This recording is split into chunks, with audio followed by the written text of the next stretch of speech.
Would anyone else like to pick up the point about uncertainties or unfairness and the lack of recognition of China English? Ray, go ahead. Yeah, I think as a co-author for the book, my contribution is more because I'm a cross-cultural psychologist, so I investigate with my colleagues about China English, Chinese students' use of English, more from their individual development perspective, and seeing how they put this as part of their acculturation experience. I know that in either general understanding or academia, there are different understanding towards the word acculturation, and many people feel like it's more about you expect them to adjust to the standard English or adjust to the host cultural environment or standards.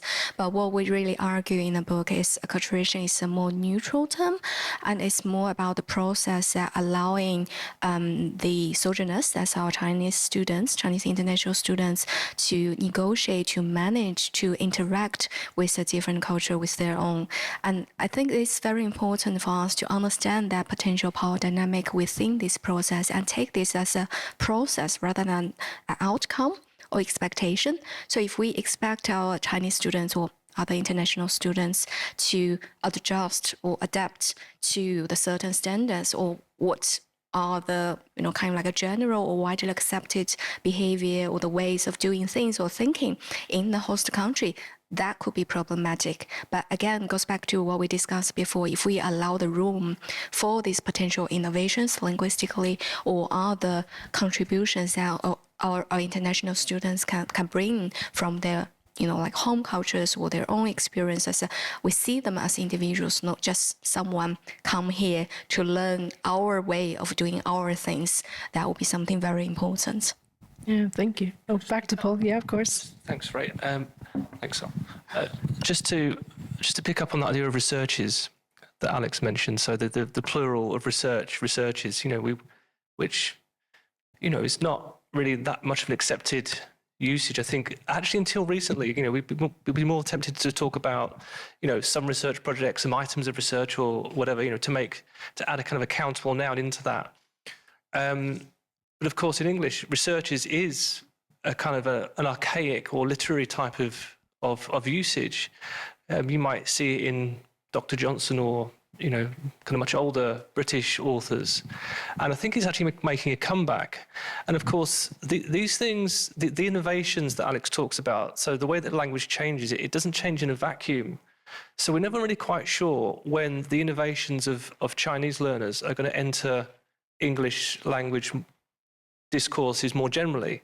So that's why now, we talk about, was it Tiger Mom, red envelope, and all these kinds of other kind of terrific phrases that we get from Chinese. But researches, I remember receiving, actually, Jenna, you sent us an email to the department, and you said something like, tell us about your researches.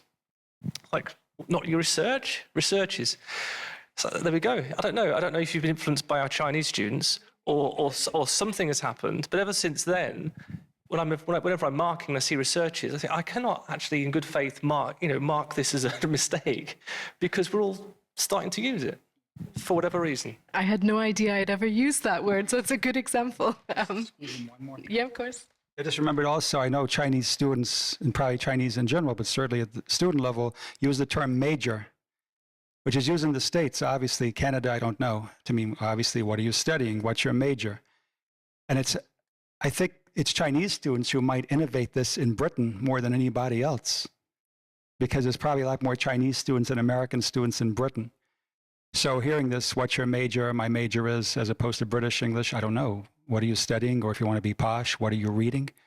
So the fact it may have been borrowed from American English, we borrow lots of words, we never give them back. So China English, that is a legitimate word, because it's not unlike Chinglish, it is not random. Every single Chinese student I've had, if they have a need to use that word, they would say, what is your major? My major is, I'm changing my major, et cetera, et cetera. When I applied for a visa to go to China, on the government website, he even asked me, what was your major? So we can say, well, look, and if the government website uses that term, that's about as official as you can get.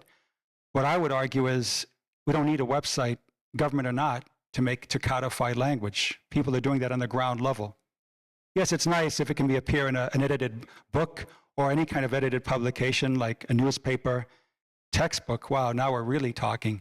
But standard English is always going to be in textbooks. So someone once said standard English in the, in the pecking order has the sharpest beak. So that even means non-standard native speaker Englishes don't get a lot of respect too.